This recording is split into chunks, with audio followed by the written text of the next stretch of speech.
HCl and HCN, they are going to react. Let's see the very important coupling reactions. So basically these coupling reactions, the name is suggesting that when you have a di-keto group, then also this carbon-carbon bond will be broken.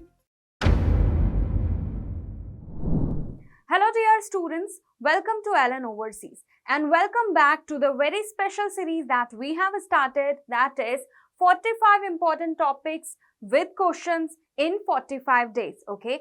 So as you know that we have divided this series into 3 parts, 15 topics of physics, 15 from chemistry and similarly 15 from mathematics, and I will be discussing this chemistry part, right? So today we are going to discuss the next chemistry topic, and that is important reactions of aromatic compounds and POC. Okay, POC means practical organic chemistry, and that is taken from the chapter aromatic compounds and POC. Right, so let's start this topic and let's see the first reaction, the first very important reaction, that is Gattermann-aldehyde synthesis. Okay, so we have this Gattermann reaction and let's see what happens here. First of all, what is the substrate of this reaction? The substrate of this reaction is phenol, which is when treated with liquid hydrogen cyanide and HCl gas in presence of anhydrous AlCl3. Anhydrous AlCl3 is a Lewis acid, we know,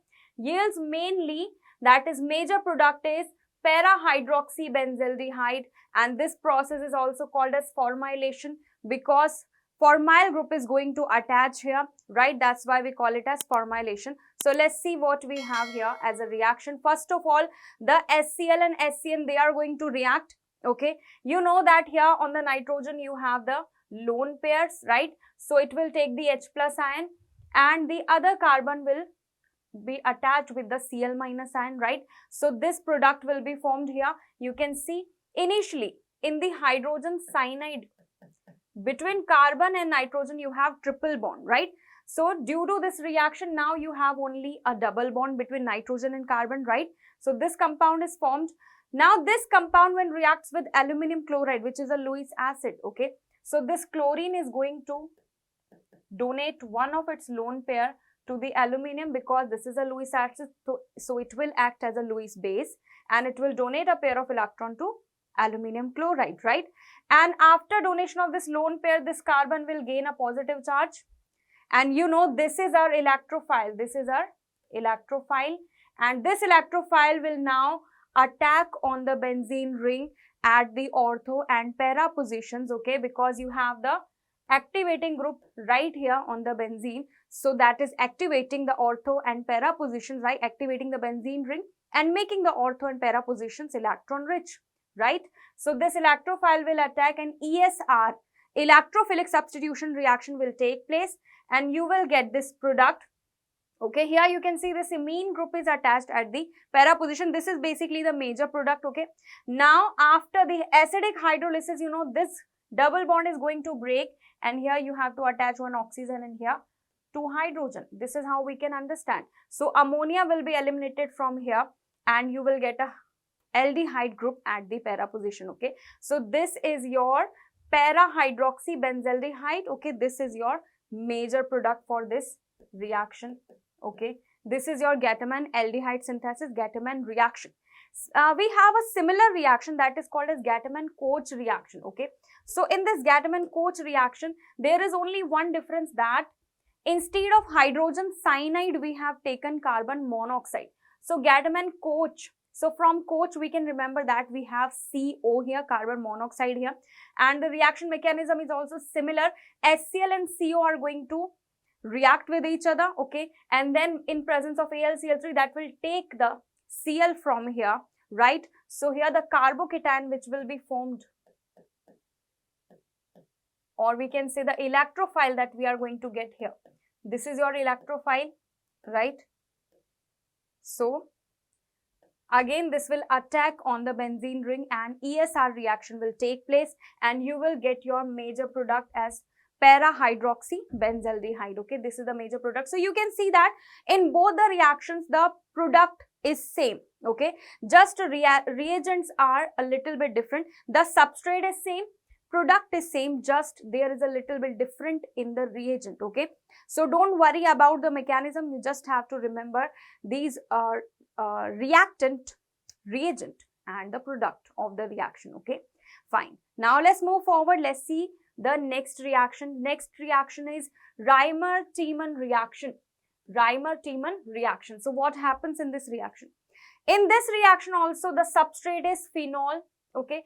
On refluxing with chloroform, when the phenol is refluxed with chloroform and NaOH, that is a strong base, okay, followed by acidic hydrolysis yields orthohydroxybenzaldehyde. So here we are going to get the orthohydroxybenzaldehyde as the major product. So if you compare the previous reactions and this reaction, you can see in the previous reaction, Gattermann reactions, we were having para-hydroxybenzaldehyde as the major product, but in this reaction you have ortho-hydroxybenzaldehyde as a major product, okay.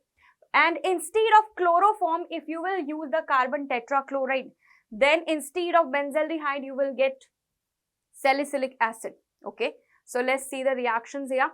This is the phenol, our substrate. So you can see it is, this is your chloroform, so it is reacting with the chloroform at 60 degrees Celsius in presence of the strong base, aqueous solution of the base, okay. So this will be formed. And one more thing here that is important, that the reaction intermediate of this reaction is actually a dichlorocarbene. Carbene is the reaction intermediate here. This is called as dichlorocarbene, okay. So this carbene acts as an electrophile, okay, and this electrophile will attack on the benzene ring at the ortho and para position, right, and ESR reaction, electrophilic substitution reaction will take place, okay, and by taking H plus CSCl2 group will be attached here, because in these reactions ortho product is the major product. So this is your major product CSCl2. Now after reacting with NaOH, you know that this phenol will give the acidic hydrogen and this phenoxide ion will be obtained, okay, sodium phenoxide, and which on further acidic hydrolysis, you can see after acidic hydrolysis you are getting the salicyl aldehyde, which is orthohydroxybenzaldehyde, okay. The similar reaction, instead of chloroform, if you are taking the carbon tetrachloride in the same conditions, then what will happen? Instead of this CaCl2, you will have CCl3, which on reaction with base, it will form the salt, okay. Now both are going to lose their acidic hydrogens, so you are getting the salt here, which on acidic workup will give you the salicylic acid, okay. So this is your Reimer-Tiemann reaction. So here orthohydroxybenzaldehyde is the major product, okay. And in presence of carbon tetrachloride, okay, when you are taking carbon tetrachloride instead of chloroform, then you will get a salicylic acid. Fine. Now let's move forward. Let's see the next reaction, that is Kolbe-Schmitt reaction. Kolbe-Schmitt reaction, okay. So what happens in this reaction? Let's see. It involves the reaction of sodium phenoxide with CO2 at 140 degrees Celsius followed by acidic hydrolysis. Salicylic acid is formed as followed, okay. So let's see. Here you have sodium phenoxide, right, which is reacted with CO2. So you know what is the structure of CO2? It is a linear molecule, okay. Phenoxide, here oxygen is having negative charge, so it will attack on this carbon of carbon dioxide and one pi bond will break and shift on the oxygen, right. So now you can see this salt is we are going to obtain. This CO2 is kind of attached on this oxygen here, you can see. So you are getting this carboxylate kind of salt, and now this group is going to rearrange, okay. Rearrangement will take place, and now this group will be shifted at the ortho position, you can see, okay. This compound is called as sodium phenyl carbonate, okay. So it looks like a carbonate group, okay. So sodium phenyl carbonate, and now after rearrangement you are getting this orthohydroxy salt, okay, which on further acidic hydrolysis gives you the salicylic acid, okay. So this is your Kolbe-Schmitt reaction, okay. So you should remember the reagents, the conditions, okay, that we are taking the sodium phenoxide here. we are taking initially the salt here, which is reacting with the CO2 gas and then forming, and after rearrangement you are getting the orthohydroxy benzoic acid, that is salicylic acid, as the major product. Okay, fine. Let's move forward now. Let's see the very important coupling reactions. So basically these coupling reactions, the name is suggesting that the two compounds are going to get coupled together, and this is how we are going to get some very important products. Okay, so that's why we have taken few important coupling reactions here, like we call them as azo coupling reaction, because here benzene diazonium chloride, diazo salts of benzene are involved in these reactions. That's why we can call them as azo coupling reactions also. So let's see, if when phenol couples with the benzene diazonium chloride salt in presence of alkaline solution to form a dye, that is para-hydroxyazobenzene. Okay, so phenol is going to react with this benzene diazonium chloride salt and we are going to get a dye. That is very important. Let's see. Okay, this is our benzene diazonium chloride salt, this is your phenol. So basically this azo coupling reactions, these take place when you have this kind of activating groups attached on the benzene.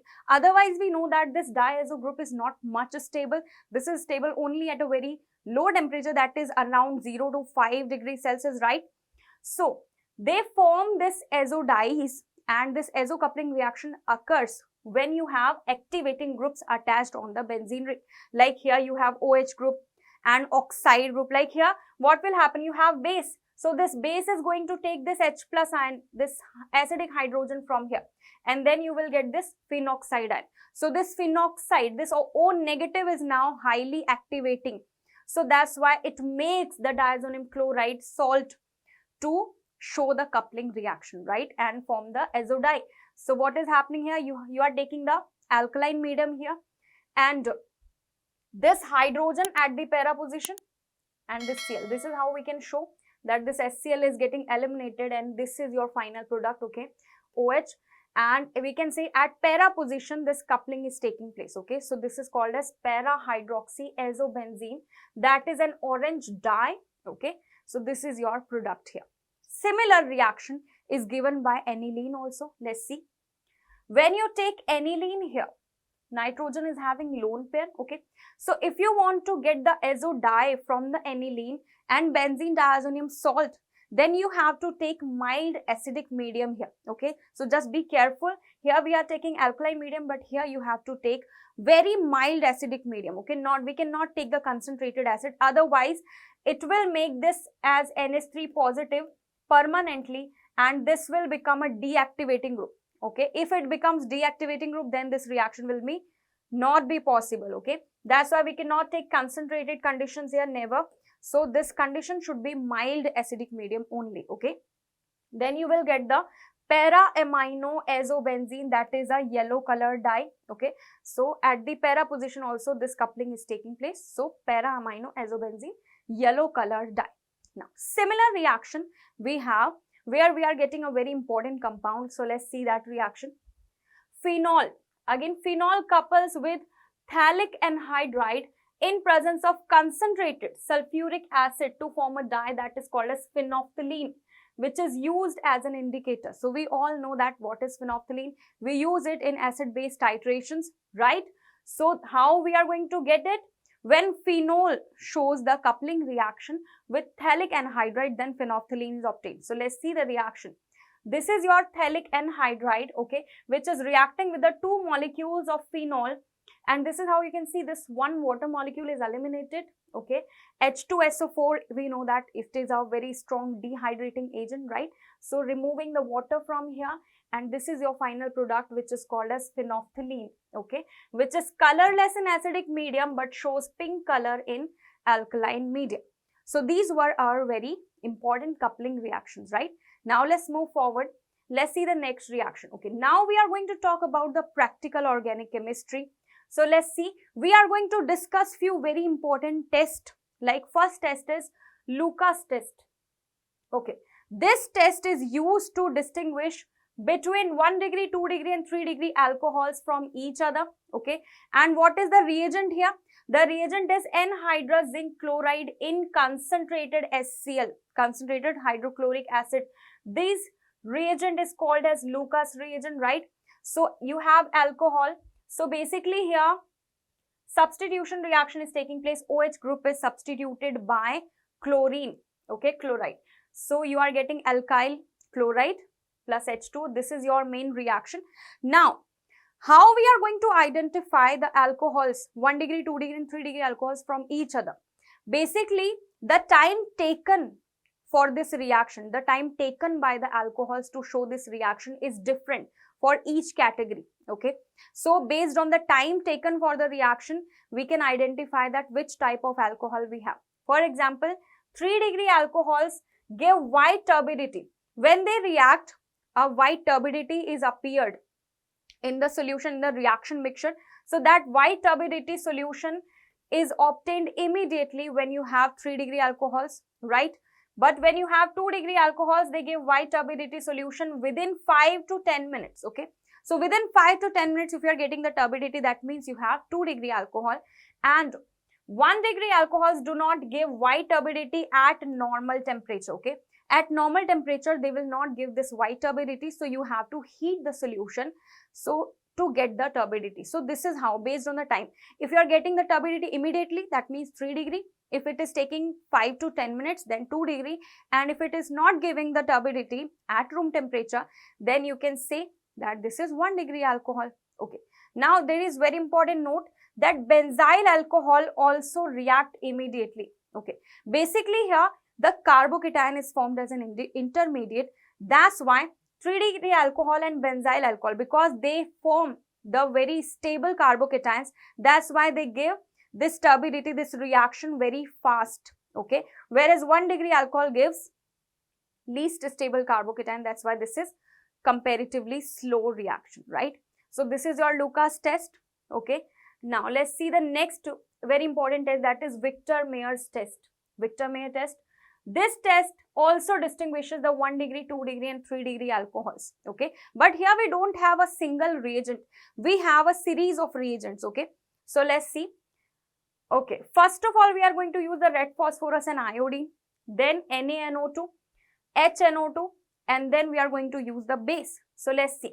When the 1 degree alcohol is reacted with red phosphorus and iodine, so OH group is substituted by iodine, okay? Then further reaction with sodium nitrite, this iodine group is replaced by, substituted by the nitro group. So you are getting nitroalkane. Now in presence of HNO2, if we talk about this HNO2, the structure is like this. This is the structure of HNO2, okay? So you can see it is having one OH and one double bond O. So when your alcohol is having hydrogen, like here you can see it is having, this carbon is having 2 hydrogens. So now this part of this HNO2 is going to react, and we can just directly say, okay, like the shortcut way to find out the product. So you have 2 hydrogen here and this 1 oxygen, they will be eliminated as water. So now what is left here?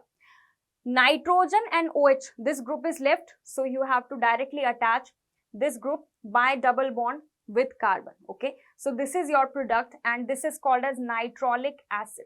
This is called as nitrolic acid.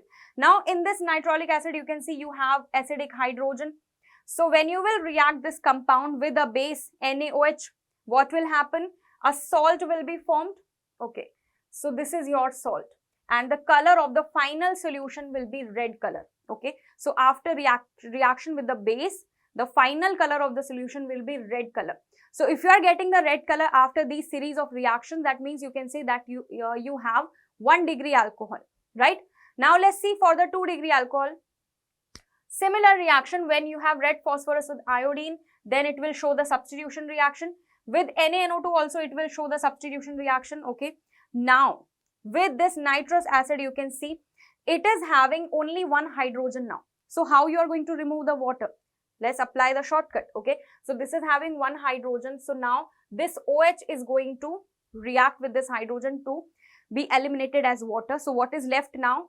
This NO group is left now. So after this reaction, this NO group will be attached with this carbon N double bond O. So you can see this is the product, and this is called as pseudo-nitrile. This is called as pseudo-nitrile. And now you can see here we don't have any acidic hydrogen now, so that's why it will not show any reaction with NaOH now, because not having any acidic hydrogen. So the final color of the solution will be blue color. Okay, so if your final color of the solution is blue color, then you can say you have a 2-degree alcohol, right? Now for the 3-degree alcohol, we can see red phosphorus. With red phosphorus and iodine, it is showing the substitution reaction. With NaNO2 also it shows the substitution reaction, but after this it does not show any reaction with HNO2 because now this carbon is not having either a single hydrogen, single, double, no hydrogen here. Okay, so that's why no reaction further it will show no reaction. That's why the color of the solution we can say either white or colorless, right? So here we are getting different colors, red, blue, and it will be white or colorless. Okay, so how you can remember it? RBW, red for 1 degree, blue for 2 degree, and white for 3 degree. Okay, this is how you can remember this test, right? Now let's move forward now. Okay, now the third test is periodic acid. Okay, this reagent, periodic acid, HiO4, this is used to detect the vicinal diols and the related compounds. Okay, vicinal diols means the 2 OH groups attached on the adjacent carbons. This is called as vicinal diol. Okay, and related compound means either you can have diketo also, if you have this diketo group, or you have alpha hydroxy keto like this one. Okay, so to detect such kind of linkages present in a particular compound, you can use this periodic acid. Okay, so how it works, let's see. This is a very strong oxidizing agent, so it breaks the carbon-carbon bond. Okay, so here this is your vicinal diol, so this is going to break this carbon-carbon bond, and now it will convert these alcohol into aldehydes. Okay, so the final product, this carbon is having hydrogen, this is also having hydrogen, so you are going to get 2 aldehydes here. Okay, after oxidation of alcohol, you will get this aldehyde, H2O, and this is your iodic acid. Similarly, when you have a diketo group, then also this carbon-carbon bond will be broken, and now you don't have any hydrogen here, you have keto groups here. So what will happen? They will be oxidized to carboxylic acids. Okay, so after oxidation you will get carboxylic acid along with iodic acid. Okay, now let's see. If you have alpha hydroxy ketone, then also the similar reaction, carbon-carbon bond will be broken, and here you have hydrogen. So from this part you are going to get an aldehyde. Okay, so this is your aldehyde, and from this part which is having the keto group, you are going to get the carboxylic acid. Okay, along with iodic acid, right? Now similar, now you have this aldehyde group here, so alpha hydroxy aldehyde group we can say. Okay, so here reacting with periodic acid, so this is not having any hydrogen, this carbon is having no hydrogen, so this will form the carboxylic acid, and the other part which is having the alcohol and the carbon having hydrogen, this is going to form your aldehyde. Okay, so this is how this periodic acid works, and you can distinguish these linkages present in an organic compound, right? Fine, let's move forward now. This is the test which is used to detect the amino acids present in your organic compound. Okay, if you have amino group in your compound, then you can use this test to detect that. Okay, so that is called as Ninhydrin test. Ninhydrin test. Here the reagent that we are going to use is called as Ninhydrin. This is the structure of Ninhydrin. Okay, so amino acids and para amino acids react with Ninhydrin to give a positive test, which is blue or blue-violet color. Okay, so after reaction of that given compound with Ninhydrin, if you are getting a blue or violet blue colored solution at last, then you can say, okay, this is a positive test. That means these amino acids are present in your compound. Okay, so this is the structure of Ninhydrin. Suppose this is your alpha amino acid, this is the zwitterionic form. So after their reaction, you will get this compound, which on further hydrolysis give you this compound. You can see now instead of these two OH groups, now you have this NH2 group. Okay. Now this compound is going to react with one more molecule of ninhydrin, and here what will happen? These two hydrogens and these two OH groups, they are going to react like we can in a shortcut way we can say that two water molecules are getting eliminated here. So this nitrogen and this carbon will be connected by a double bond, you can see here. Okay, so this is your complex compound which gets formed at the end of the reaction, and this complex is having this color blue to blue violet color. Okay, so if you are getting this color, that means this test is positive. Now let's discuss few very important points regarding this test, that is ammonium salts, okay, which are having this ammonium ion, they also give a positive test with a positive ninhydrin test, right? Second, some amines such as aniline yield orange to red color, which is considered as a negative test. Okay, like if you talk about the aniline, it gives, instead of blue color, it gives a red to orange color, but this test is considered as a negative test. Okay, similarly proline, which is an alpha amino acid, hydroxyproline, and 2, 3, 4 amino benzoic acids, they fail to give the blue color but produce a yellow color instead. Okay, so if you have this proline or hydroxyproline or any one of them 2, 3 or 4 amino benzoic acid, then you are not going to get the blue color, instead you will get a yellow color instead. Okay, so you can see if you are getting a white color after using the ninhydrin, then you will say it is a negative test, that means amino acids are absent. If you are getting blue violet color, that means it is a positive test and amino acids are present.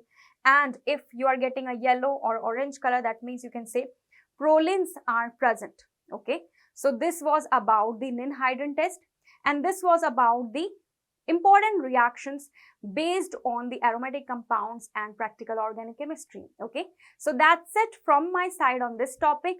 Stay tuned with us because we are continuing this series. Okay, and if you have any query or suggestion, do share with us in the comment box, right? And don't forget to watch the complete series. The playlist link is given in the description below. Okay, take care. Thank you.